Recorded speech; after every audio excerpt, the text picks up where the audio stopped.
रात मिली है, दिन मिले कि न मिले। इसलिए मौत को याद करो, मुसलमान बन के जी लो। लेकिन आज अफसोस है कि अगर कोई दाढ़ी रखाए लेता तो कि बिहावे जल्दी नहीं लागत। हाँ, हमारे नानपारा में एक मौलाना साहब हैं, उम्र उनके खत्म हो चुकी है, सिर्फ दाढ़ी की वजह से उनके बिहाव नहीं हुआ। लेकिन उन्होंने जिद कर लिया कि मैं दाढ़ी नहीं बनवाऊंगा, दाढ़ी की वजह से बिहाव नहीं। एक बिटिया रहा, एक आदमी की बिटिया वक्त शादी लाग, एक लड़का के साथ है, तो बपुआ गवा देखे कि लड़का वक्त देख तो ली, तो वहाँ गवा देखे तो लड़कवा दाढ़ी रखाया रहा है। तो बपुआ कहते ये तो मुल्ला है हो, ये का कमाई का खवई छोड़ो, कौनो पैंट बूसट वाला ढूंढो। तो पैंट बूसट वाला मिल गया, जो जैसे ढूंढता उसको वैसे मिल जाता। पैंट बूसट वाला मिल गया, शादी तय हो गई।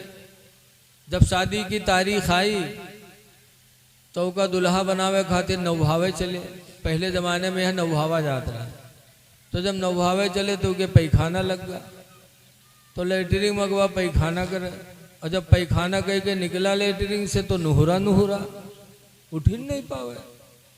बाप देखिस तो रोवेला, कहे साहिल चढ़ाएगा अब कैसे हुई, उठावे तो नहीं उठ पावे। तो पकड़ के होगा ढकेल उकेल के ले गए डॉक्टर के पास। डॉक्टर साहब देखें तो कहीं नहीं कि ऑपरेशन करे पड़ी ठीक होगी। तो बपुआ रोवेला, कहे डॉक्टर साहब आज के शादी है का दुल्हा बनावे के रिश्तेदार लड़की के यहाँ इंतजार कर रहे हैं, अब ऑपरेशन करियो अल्लाह जाने महीना में ठिका कि 2 महीना में ठिका कैसे हुई। डॉक्टर साहब कहीं घबराओ ना, 2 मिनट लागी। लेके गए ऑपरेशन रूम में और दरवाज़ा बंद की, और 2 मिनट नहीं लाग दरवाज़ा खोली तो सीधा सीधा निकला। तो सबका बड़ा ताज्जुब हुआ कि हाय अल्लाह, ये कौन मेरा ऑपरेशन रहा है कि दरवाज़ा बंद हुआ कि फट से खुलेगा। ये कौन ऑपरेशन हुआ कि अति जल्दी ऑपरेशन होगा ठीक होगा। तो लोग डॉक्टर साहब से पूछा ला कि डॉक्टर साहब कौन बीमारी रहा जो 2 मिनट नहीं लाग। तो डॉक्टर साहब कहें कोई बीमारी नहीं, पैंट के बटन बूसट में लगाए ली रहा है। पैंट के बटन बूसट में, बताओ ऐसे ऐसे चोंगा परे हैं, पहनिए पैंट चाहे आवे चाहे ना हो कि कहाँ बटन कहाँ लगाए ली। बताओ ऐ नौजवानों, पैंट पहनना नाजायज नहीं है, पहन सकते हो, लेकिन पैंट इस तरह पहनो कि नमाज पढ़ने में उठने बैठने में तकलीफ ना हो। पैंट पहनो तो तुम्हारा जिस्म जाहिर ना हो। अल्लाह ने लिबास किस लिए दिया था? कुरान हकीम में अल्लाह फरमाता या बनी आदम, आदम की औलाद, कद अंज़लना अलैकुम लिबासा, मैंने तुम्हारे ऊपर लिबास उतारा है। क्यों? युवारे सौआतिकुम, इसलिए लिबास दिया है कि तुम्हारी इज्जत को छुपा ले। इज्जत छुपाने के लिए अल्लाह ने लिबास दिया। लेकिन आज पैंट अति तंग बनवाई है कि पिछली दुकान देखो तो 2 हिस्सा में बटी नजर आवत है। कतना खाली, कहाँ से खाली कहाँ से ऊंच है साहब। ऐसे हमारी माँ बहनें पहनी है नकाब, और नकाब पहनने के बाद कमर में रस्सा बंधी है, लागत है डांका डाले जाता है। और जब रस्सा बांधती हैं तो इतनी बेहया लगती हैं, जिस्म का ऊंचा नीचा हिस्सा सब नजर आ रहा है। नकाब पहनने का क्या मकसद रहा? नकाब तो इसलिए ईजाद हुआ था कि औरत के बदन का नीचा ऊंचा हिस्सा कोई देख न पाए, पूरा बदन बराबर लगे, ताकि किसी की निगाहें न उठे। और नकाब पहनने के बाद रस्सा बांधे हैं।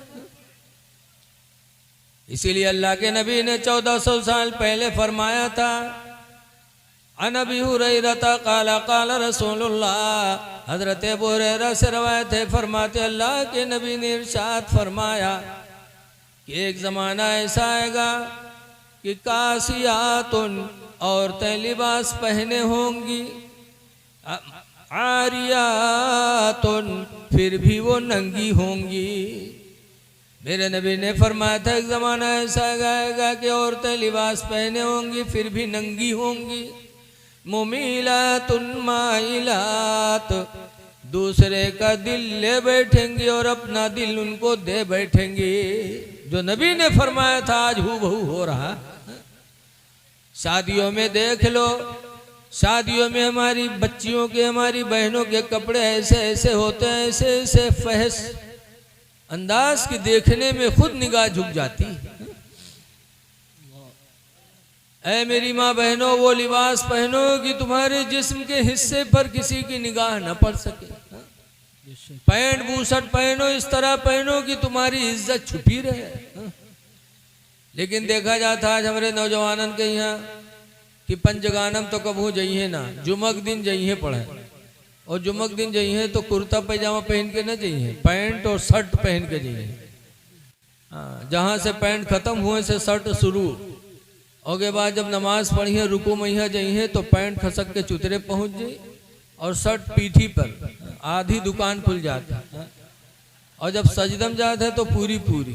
बताओ जुबान नमाज तो गड़बड़ है, पीछे जो देखा थे तुम्हारा सामान उके हाल का हो, उसकी नमाज कहाँ जाएगी। ऐ नौजवानों, वो लिबास पहनो जिससे तुम्हारा सत्र छुपे।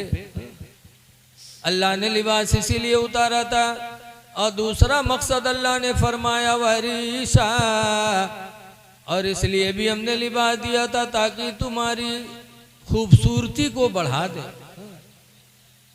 लिबास सतर छुपाना पहले है, खूबसूरती को बढ़ाना बाद में है। लेकिन आज हमारी माँ बहनें समझती हैं कि नहीं, लिबास वो पहनो जो बढ़िया लागे। एक आदमी गवा बनारस, वहाँ देखे साड़ी की मार्केट, तो एक साड़ी अपने मेहरुआ खातिर ले ली है लाल कलर के, और के बीवी के कलर कौन मेर रहा है, अतनी करिया की तावो फेलू के सामने।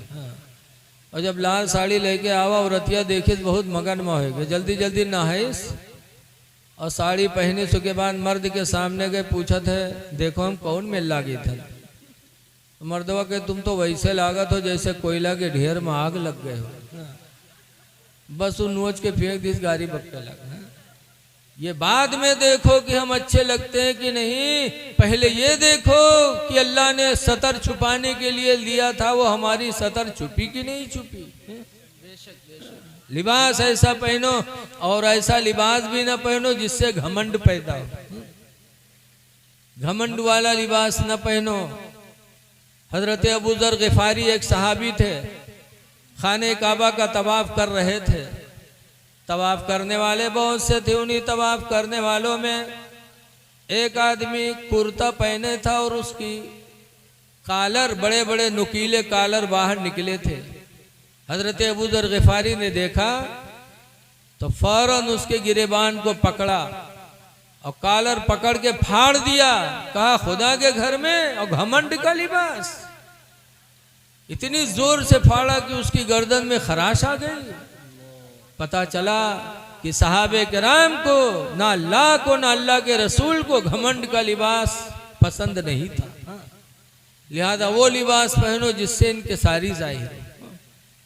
हमारी माँ बहनें भी सोचें, शादी ब्याह में का पहनत है, गरारा, और इतना बड़ा गरारा कि खुद दोनों हाथ से उसका पकड़ के तब चला था। बताओ ऐसा चली है, लागत है कोई इंसान ना, कोई आंधी हो बवंडर अब उड़ा लीजिए सबका। और कुछ गरारा तो इतने महंगे होते हैं, इतने वजन की वो खुद नहीं उठा पाओ था, तो दुई मेहरुआ या हर वहाल लागत। अब बताओ तुम तो गरारा पकड़े हो, कहो पैर फंस जाए गिरो तो थू थू रह जाए। है मेरी माँ बहनों, जरा सोचो सही। कहने वाले ने कहा है कि अतुलसो कम ख्वाब की पोशाक पे नाज़ान हो, अतुलसो कम ख्वाब की पोशाक पे नाज़ान हो, और इस तन बेजान पर खाले कफन रह जाएगा। इस तने बेजान पर खाले कफन रह जाएगा। तो मुसलमान बन के जी लो, लिबास भी पहनो अच्छा, चेहरे पे दाढ़ी रखा लो, और गुलाम नबी बन के जी लो। एक बात और सोचो, आज हमारी मस्जिदें लोगों की निगाहों में जा रही हैं। हम कहते हैं हमारी इबादत खाना, हमारे इबादत खाने को ढा रहे हैं। जरा कम से कम आप सोचो कि आप क्या कर रहे हो, आप भी तो दीन को ढा रहे हो। गैर ढाए तो क्या बात, हम खुद ढा रहे हैं। कैसे ढा रहे हैं, जरा नबी के फरमान पे कभी गौर किया? हुजूर फरमाते हैं अस्सलातु इमादुद्दीन, नमाज दीन का खंभा है। फमन अकामा फकद अकामद्दीन, तो जिसने नमाज पढ़ लिया उसने दीन का खंभा गाड़ दिया।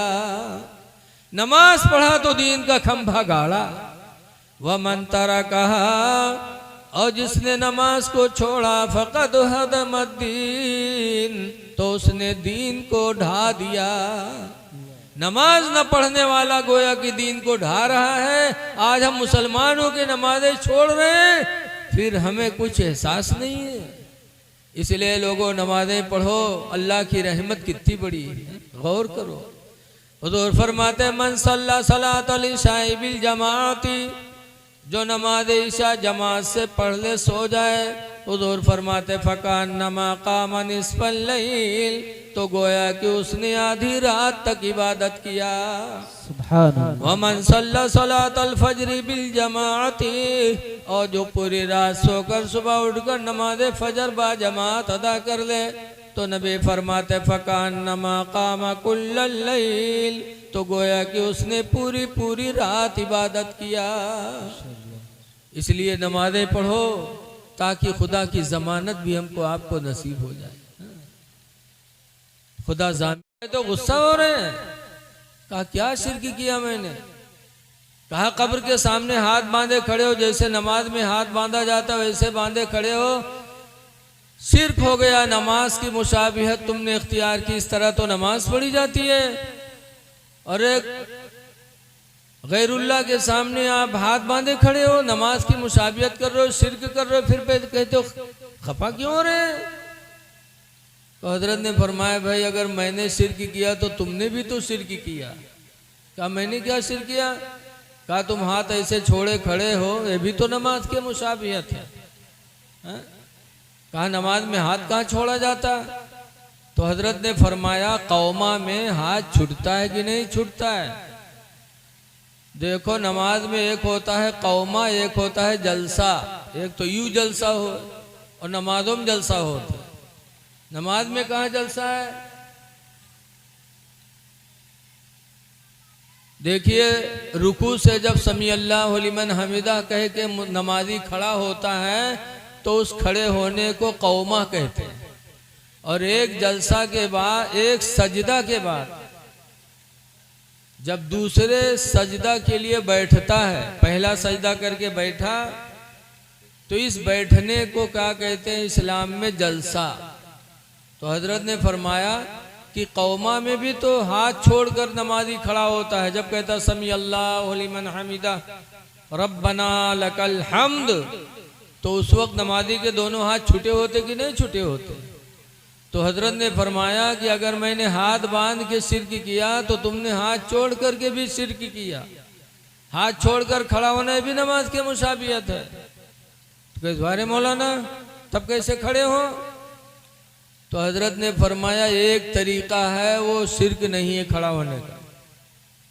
हाथ बांध कर खड़े हो गए भी नमाज के मुशाबे, हाथ छोड़कर खड़े हो गए भी नमाज के मुशाबे।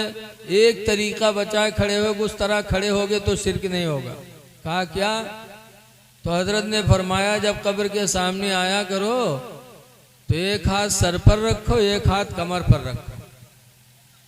जैसे इतना कहा वो खफा हो गया। हजरत ने फरमाया शिर्क का तुमने ठेका ले लिया है, हर बात पे शिर्क। शिर्क कहते हैं इंसान अल्लाह के अलावा किसी दूसरे को खुदा मानकर उसकी इबादत करे, इसका नाम है शिर्क। लेकिन जिसको देखो उसको शिर्क। बहरहाल है लोगों, कब्रों की जियारत किया करो। कब्रों पे जाने से मौत याद आती है। साहबे किराम मौत को याद करते थे तो गुनाह से बचते थे। हर वक्त मौत का ध्यान था उन्हें। हजरत उमर फारूक आजम रज़ी अल्लाह ताला अन्हु के साहिबजादे अब्दुल्ला मदीने के मदरसे में पढ़ते थे। एक दिन नहीं गए तो हजरत उमर ने कहा बेटा पढ़ने नहीं गए? कहा जब तक आप मुझे नया कपड़ा नहीं बनवा के दोगे मैं नहीं जाऊंगा। कहा क्यों बेटा? कहा ये कपड़ा पहन के पुराना, मैं कल पढ़ने गया था तो मेरे साथी ने ताना मारा था, कहा था तुम अमीरुल मोमिनीन के लड़के और इस तरह कपड़ा पहन के आते हो, हम सब आम आदमी के लड़के, हम लोग अच्छे कपड़े में आते हैं। तो अब्बा जब तक आप मुझे नया कपड़ा नहीं बनवाओगे मैं नहीं जाऊंगा। तो हजरत उमर रज़ी अल्लाह ताला अन्हु अमीरुल मोमिनीन थे, पूरी दुनिया के प्रधानमंत्री थे समझो। लेकिन हजरत उमर की सादगी का आलम देखो, अमीरुल मोमिनीन है लेकिन बच्चे को कपड़ा बनवाने के लिए पैसे मौजूद नहीं है। तो अपने खादिम को बुलाया और फरमाया या खादिम इज़हब इला बैतिल माल, ऐ मेरे खादिम तुम बैंक चले जाओ, वकुल खादिन बैतिल माली, और बैंक के मैनेजर से जाके कह दो युती अरबात रूबियत अला इसमें उमर अब्निल खत्ताब दैना, कि उमर के नाम पर वो 4 रुपया कर्जा दे दे।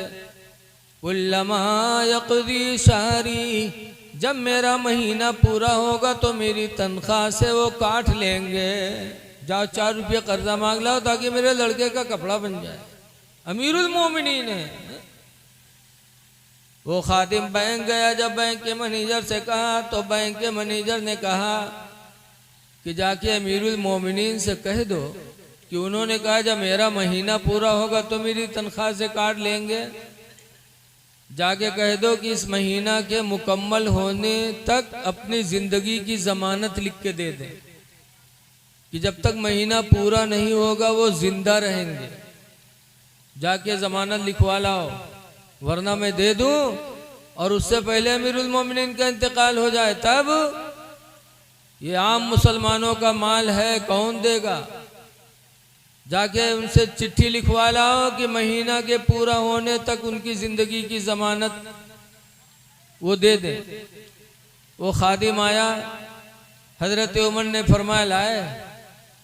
कहा हुजूर बैंक का मैनेजर कह रहा है कि जाके कह दो कि इस महीने के मुकम्मल होने तक अपनी ज़िंदगी की ज़मानत लिख के दे दे। जब हजरत उमर ने सुना तो रो पड़े और रो करके अपने बेटे अब्दुल्ला के सर पे हाथ रखा। कहा बेटा जाओ पढ़ो, अगर अल्लाह ने जिंदा रखा महीना पूरा हुआ तनख्वाह मिली तो तुम्हारा कपड़ा बनेगा, वरना अल्लाह जो चाहेगा करेगा।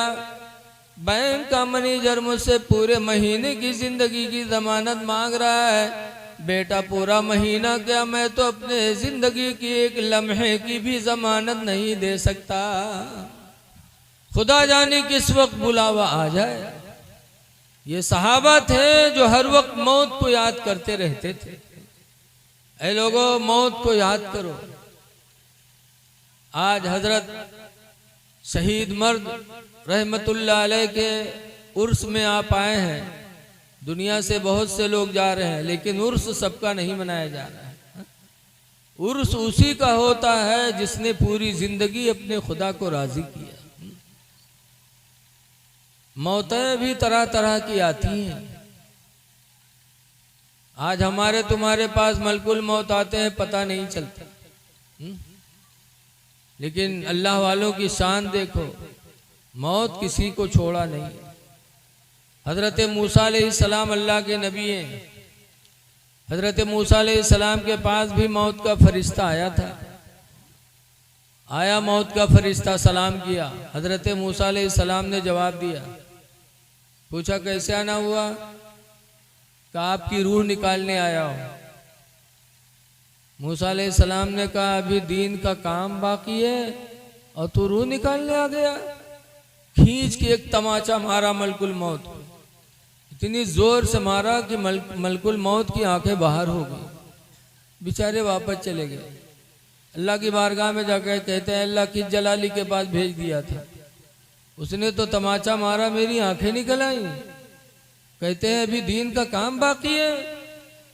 अल्लाह ताला ने अपनी कुदरत से उनकी आंखों को सही फरमाया। फिर फरमाया अल्लाह ने जाओ फिर मूसा के पास और जाके कह दो कि अभी मरना नहीं चाहते हैं तो किसी बैल के पीठ पर हाथ रख दें, जितने बाल उनके हाथ के नीचे पड़ेंगे हर बाल के बदले में उतने साल की उम्र उनकी बढ़ा दी जाएगी। जाओ कह दो बैल के पीठ पे हाथ रख दें। बैल तो आप लोग जानते हुए हो, अब वो पहचाने में दिक्कत है, जगह जगह टहरत है, खेती बचावे का आफत है। एक तो वो बैल है सड़वे, और एक हमरे तुमरे इंसानों में यह बहुत से बैल टहलत है। इंसानों में बैल होते कि नहीं होते? बहुत बैल है मेरे तुमरे में।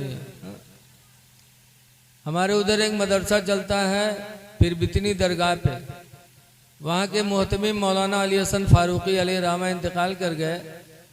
पान ज़्यादा खाते थे हजरत। एक दिन बाहर टहल रहे थे, थूकने की ज़रूरत पड़ी तो मदरसे के एक लड़के से कहा, बेटा कमरे में उगलदान रखा, उठा लो। तो देहात के लेरी का उगलदान कहा जाने, यह बहुत से न जानत हुई हैं। अरे उगलदान जिमा थुक्का जाते, गोल गोल होते। लड़का से कहने, बेटा कमरे में उगलदान रखा, उठा लो। वो देहात के लड़का जाना न रहे, गवा पूरा कमरा ढूंढ के चला हुआ। कहे हजरत तुम्हारा उगलदान नहीं है। तो हजरत ने फरमाया उसी में है, जाके देख। तो दोबारा फिर गवा ढूंढ के चला हुआ, जाना तो तब तो उठा लावे। तो हजरत गए, कहा देख वो रखा है उगलदान, उसी को कहते हैं उगलदान। जब वो का उठाए देखे तो कहा हजरत इमा कोनो सार थुक मारी से, हजरत इमा कोनो सारा थुक्की से। तो हजरत ने फरमाया बैल कहीं कहीं ले आओ। तो इंसानों में भी बैल होते बेचारे जो नहीं जान पाते कुछ। मूसा अलैहिस्सलाम को जब हुक्म हुआ कि बैल के पीठ पे हाथ रख दो, जितने बाल उनके हाथों के नीचे पड़ जाएंगे उतने साल की उम्र बढ़ा दी जाएगी। हैदराबाद के आदमी हो तो हाथे न रखत, पूरी पिठियवा सोहरावत है, कितने बाल आ जाए हमारे अंदर। हाँ, मरीना। हाँ। लेकिन मूसा अलैहिस्सलाम को जब हुक्म मिला तब मूसा अलैहिस्सलाम फरमाते हैं कि उतने साल जब पूरे हो जाएंगे फिर, तो मलकुल मौत ने कहा तो फिर मैं आऊंगा। तो मूसा अलैहिस्सलाम ने फरमाया जब तुझको आना ही आना है और मुझे मरना ही मरना है, तो जैसे कल वैसे आज रूह निकाल ले। रूह निकाल लिया, मूसा अलैहिस्सलाम का विसाल हो गया। ऐ लोगों, ये अल्लाह वालों की मौत है।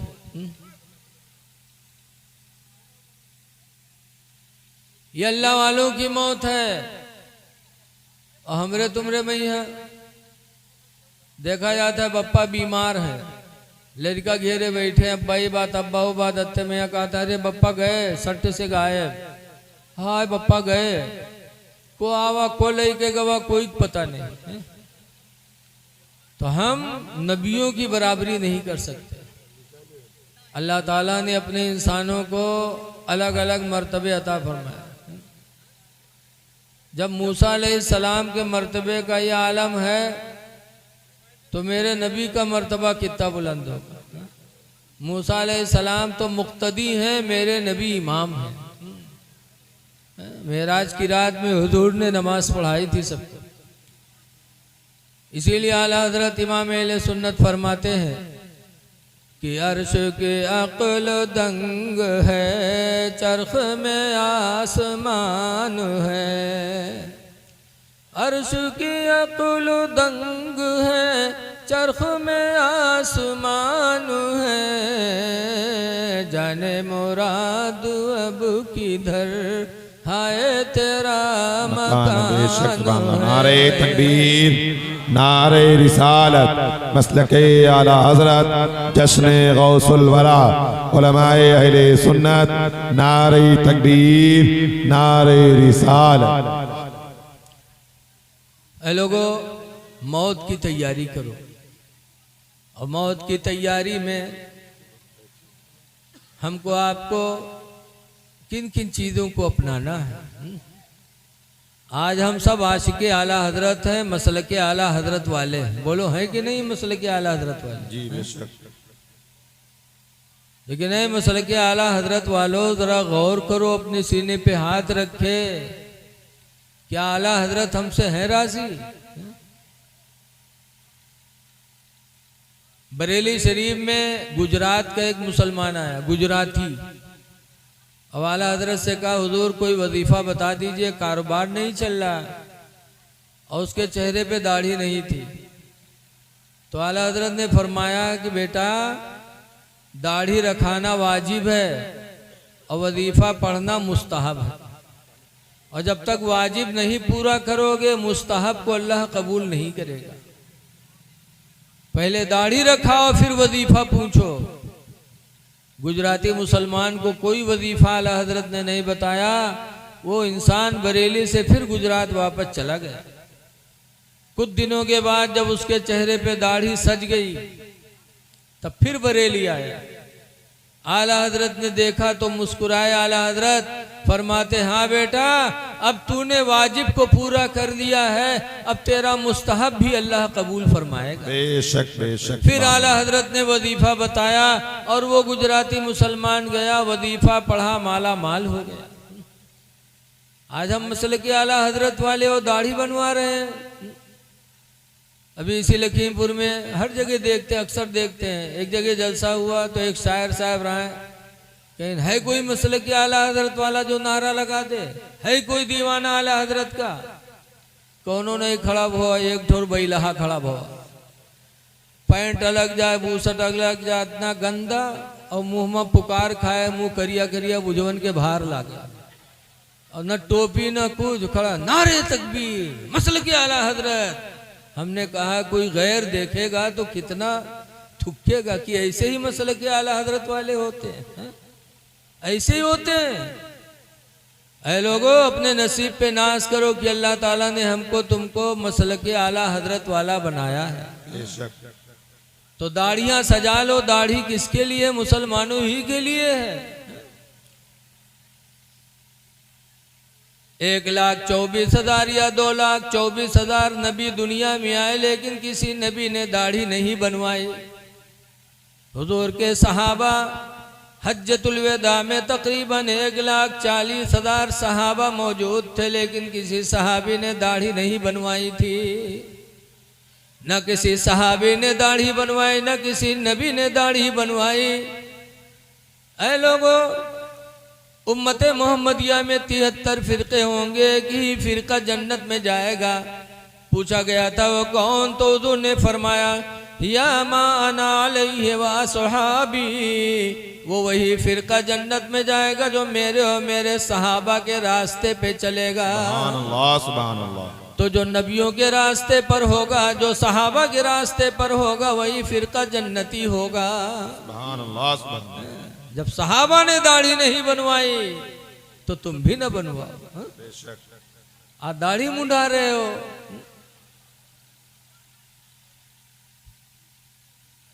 दिल्ली में एक शायर थे बहुत बड़े, जिनका नाम है मिर्जा गालिब। मिर्जा गालिब बहुत बड़े शायर थे। इनका कलाम बहुत मशहूर था। तो अफगानिस्तान में एक शहर है काबुल, काबुल की जबान फारसी की है। वहां से एक मुसलमान के दिल में शौक पैदा हुआ कि दिल्ली जाएं और ऐसे शायर की जियारत करें। तो मिर्जा गालिब की जियारत के लिए काबुल से मुसलमान चल के दिल्ली आया, और वहाँ की जबान फारसी की है। जब मिर्जा गालिब का दरवाज़ा तलाश करके बेचारा वहाँ पहुँचा तो देखा कि मिर्जा गालिब शीशा धरे और शुरू किए रहा है इसे। वो काबुली मुसलमान देखा तो तड़प गया, कहा अल्लाह, मैं जिसको देखने के लिए अफगानिस्तान से आया था उसका हाल ये है। तब काबुली मुसलमान ने कहा था, जनाबे आगा मुसलमान हस्ती, जनाब मुसलमान हो तुम, व रेशमी तराशी, और दाढ़ी छील रहे हो, दाढ़ी के बाल छील रहे हो। तो मिर्जा गालिब शायर थे, कहा भले रेशमी तराशम, हाँ हाँ मैं बाल छीलता हूँ, दिले कसेरा नमी तराशम, मैं किसी का दिल नहीं छील रहा हूँ। कहा मैं बाल छीलता हूँ दाढ़ी से, किसी का दिल नहीं छील रहा हूँ। तब अफगानिस्तान के उस मुसलमान ने कहा था, दिले रसूलुल्लाह मी तराशी, तुम रसूलुल्लाह का दिल छील रहे हो। दिले रसूलुल्लाह में तराशी, तुम रसूलुल्लाह का दिल छील रहे हो। 3 मरतबा ये बोली उस अफगानी मुसलमान के जबान से निकली कि दिले रसूलुल्लाह में तराशी, तू रसूलुल्लाह का दिल छील रहा है। 3 मरतबा कहने के बाद एक हुचकी आई और वो अफगानी मुसलमान बेहोश होकर जमीन पे गिर गया। जब बेहोश होकर जमीन पे गिरा, उसे चक्कर आ गया कि मुसलमान हो क्यों दाढ़ी छील रहा है, और कहता मैं किसी का दिल नहीं छील रहा हूं। मिर्जा गालिब ने हवा का झोंका दिया। जब वो अफगानी होश में आया, मिर्जा गालिब रोने लगे और रो रो के कहते हैं मेरे भाई अफगानी, तू मेरा कोई मेहमान बन के नहीं आया, खुदा की कसम आज तू मेरे लिए कोई हिदायत का फरिश्ता बन के आया है। उसी दिन से मिर्जा गालिब रोए और अपने चेहरे पे उन्होंने दाढ़ी सजाई। माशाअल्लाह। ऐ लोगों, मरना है तो दाढ़ी रखा के जाओ। चेहरे पे दाढ़ी होगी, कब्र में रोशनी होगी। दाढ़ी कब्र में रोशनी का सहारा है। वो अंधेरी कोठरी जिसमें आप रोशनी कैसे पाएंगे?